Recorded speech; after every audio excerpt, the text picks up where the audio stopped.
Assalamualaikum warahmatullahi wabarakatuh. Bismillahirrohmanirrohim.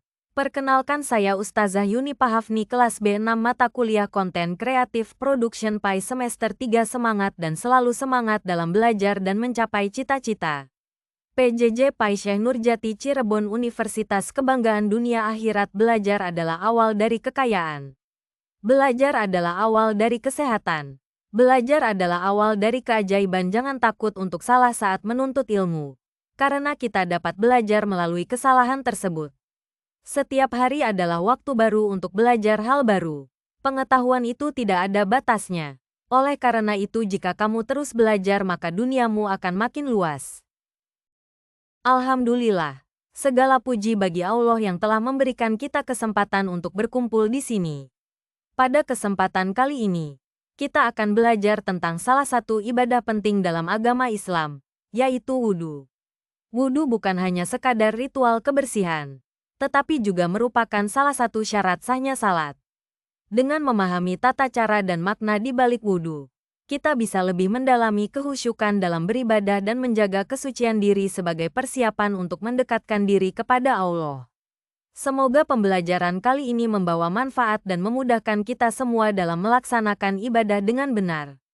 Mari kita simak bersama-sama dan amalkan ilmu yang akan kita pelajari hari ini. Dalam kesempatan kali ini, saya akan menerangkan dan memberikan uraian tata cara berwudu untuk anak-anak sekolah dasar. Semoga bermanfaat ya. Selamat menyimak dan menyaksikan. Anak-anak sekalian, adapun yang dimaksud rukun wudhu itu adalah syarat-syarat yang harus dipenuhi agar wudhu menjadi sah. Berikut adalah rukun-rukun wudhu yang umum menurut mayoritas ulama. Dengarkan baik-baik dan fokus ya anak-anak. Anak-anak yang manis dan tampan-tampan sekalian. Adapun rukun wudhu yang pertama adalah niat. Apa itu niat?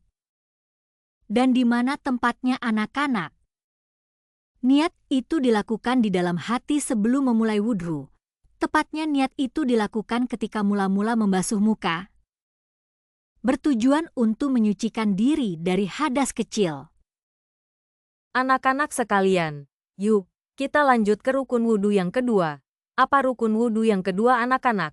Ayo, siapa yang bisa jawab? Adapun rukun wudhu yang kedua adalah membasuh muka ataupun wajah. Wajah dibasuh dari tempat tumbuhnya rambut di dahi hingga dagu, dan dari telinga satu ke telinga lainnya. Dan disunahkan membasuh muka ataupun wajah 3 kali ya, anak-anak. Lanjut ya, anak-anak, kita telah selesai menerangkan dan menguraikan tata cara wudhu rukun yang kedua. Mari kita lanjutkan ke rukun wudhu yang ketiga.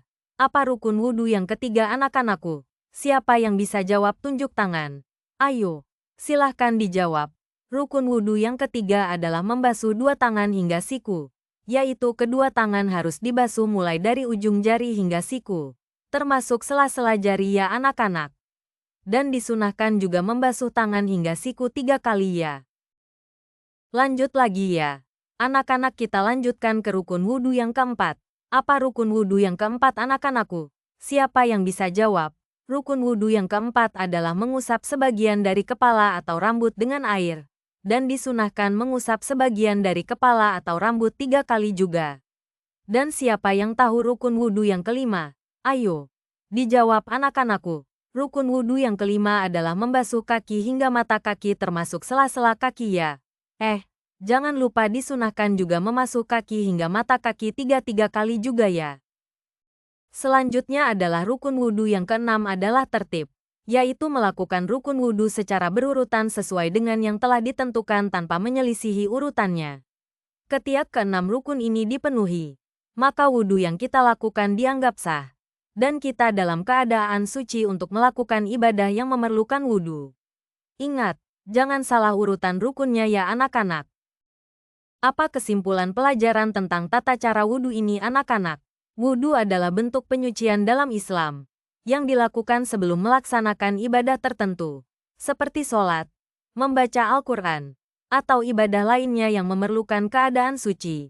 Wudu juga melibatkan pembersihan bagian tubuh tertentu dengan air dan dilakukan sesuai dengan tuntunan yang diajarkan oleh Nabi Muhammad Shallallahu Alaihi Wasallam.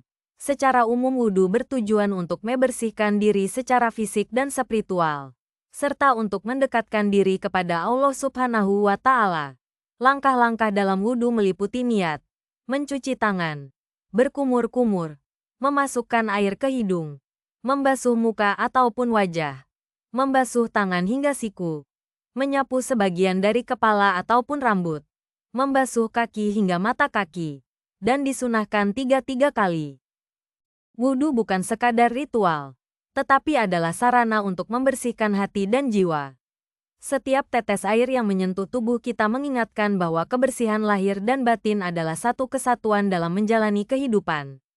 Wudu adalah cara kita mempersiapkan diri untuk berdialog dengan Allah. Sebelum tubuh kita berdiri dalam salat, kita sudah menyucikan hati kita melalui air wudu yang mengalir. Wudu mengajarkan kita bahwa kebersihan adalah separuh dari iman.